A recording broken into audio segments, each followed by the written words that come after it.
মিঠাপুকুর বণিক সমিতির উদ্যোগে নবনির্বাচিত সংসদ সদস্যদের সঙ্গে মতবিনিময় ও ইফতার মাহফিল অনুষ্ঠিত। আসসালামু আলাইকুম। এমকে টেলিভিশনের পক্ষ থেকে সবাইকে আন্তরিক শুভেচ্ছা জানাচ্ছি। আমি ইফতেখার। শুরুতেই শুনলেন সংবাদ শিরোনাম, এখন বিস্তারিত। রংপুরে মিঠাপুকুরে বণিক সমিতির আয়োজনে নবনির্বাচিত সংসদ সদস্যের সঙ্গে মতবিনিময় সভা ও ইফতার মাহফিল অনুষ্ঠিত হয়েছে। রোববার বিকেলে মিঠাপুকুর বণিক সমিতির উদ্যোগে স্থানীয় ব্যবসায়ীদের অংশগ্রহণে এ আয়োজন করা হয়। অনুষ্ঠানে প্রধান অতিথি হিসেবে উপস্থিত ছিলেন মিঠাপুকুর আসনের নবনির্বাচিত সংসদ সদস্য অধ্যাপক গোলাম রব্বানী।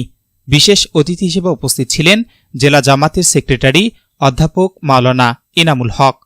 অনুষ্ঠানে সভাপতিত্ব করেন মিঠাপুকুর বণিক সমিতির সভাপতি খলিলুর রহমান এবং সঞ্চালনা করেন চ্যানেল এস টেলিভিশনের উপজেলা প্রতিনিধি ও বণিক সমিতির সাধারণ সম্পাদক মেহেদী Hasan Ripon.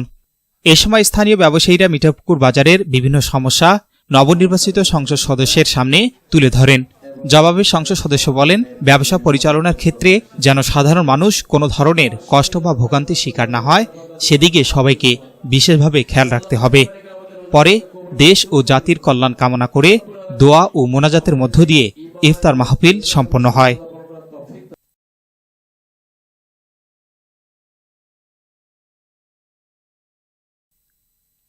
S Rahman, news desk, MK television.